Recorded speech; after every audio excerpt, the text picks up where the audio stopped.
Cooking with Drew, cooking with Drew, cooking with Drew. Yeah.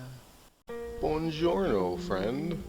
Today, we're going to be talking about I've used hard-boiled as a quick and easy snack while I've been losing weight. One large, hard-boiled gives you about 80 calories chock full of nutrients. 5 grams of fat, 6 grams of protein, almost no carbohydrates, vitamins A, D, and B6, as well as some calcium, iron, magnesium, and that sweet cobalamin.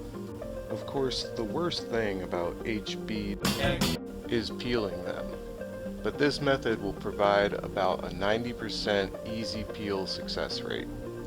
I like to gently ease the eggs into almost boiling water to avoid fractures.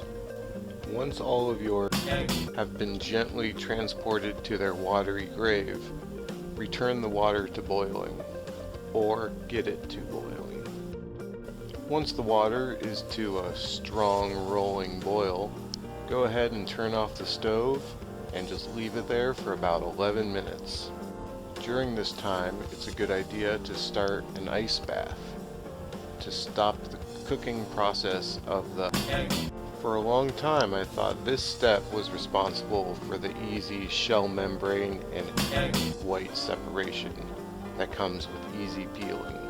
I like to remove the initial heat using just water and throw ice in the second or third quench to make it last longer. As you can see, I had no ice. Now, hard-boiled eggs are delicious and nutritious, but they just don't pass the mustard when it comes to summer barbecues. For that, we're going to need to devil these suckers. One serving will be about 6 deviled eggs per person, and a dozen eggs yields 24 deviled eggs.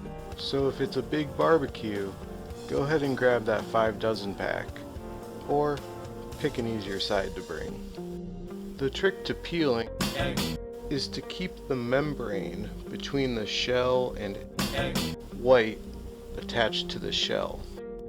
I'll generally work my way around the shell, leaving a hat, if you will, on each end, which is then most of the time easily removed. Additionally, you could start by cracking one of the ends, and if you're lucky, you'll hit the air pocket, which leads to easy access to the membrane and easy peeling. Ugly eggs like this come from a lack of membrane white separation.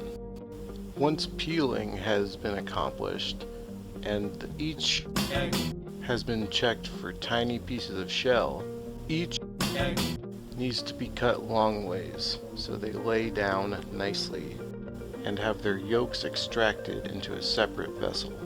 A word of note here, when I say hard-boiled egg, I maybe mean medium-boiled, because I like a little goo in the middle, and try to avoid the yolk going gray. The grayed yolks tend to be a little more dry. You should be able to just slice it and plop it. Slice it and plop it. I've never had much of an issue with the yolk sticking inside its reservoir. 4 more to go. I swear, they're like their own metric system, using factors of 2. Once the yolks have been isolated, you want to grab your condiments, spices, and measuring devices. For a dozen eggs, you'll use about a 1/3 cup mayo, a tablespoon of mustard, a little splash of hot sauce. As with any recipe, some salt and pepper. Some ignorant people will add relish or celery or onion, things that add a crunch to the cream. They're wrong and should be shamed. After adding our liquids and semi-liquids, it's time to make these devils our own. This anything seasoning is garlic, brown sugar, pepper, sea salt, and spices, whatever that means. And one of my all-time favorite spices, celery seed, ground up and mixed in. A fork is ideal for breaking up the yolk. You can use a potato masher, but it's hard to scrape the sides. You want to carefully fold the eggs over as to not incorporate too much air. Add anything extra to give it the consistency you're looking for. Give it an old taste test, and add more spices. The ideal deviled egg will have a little kick.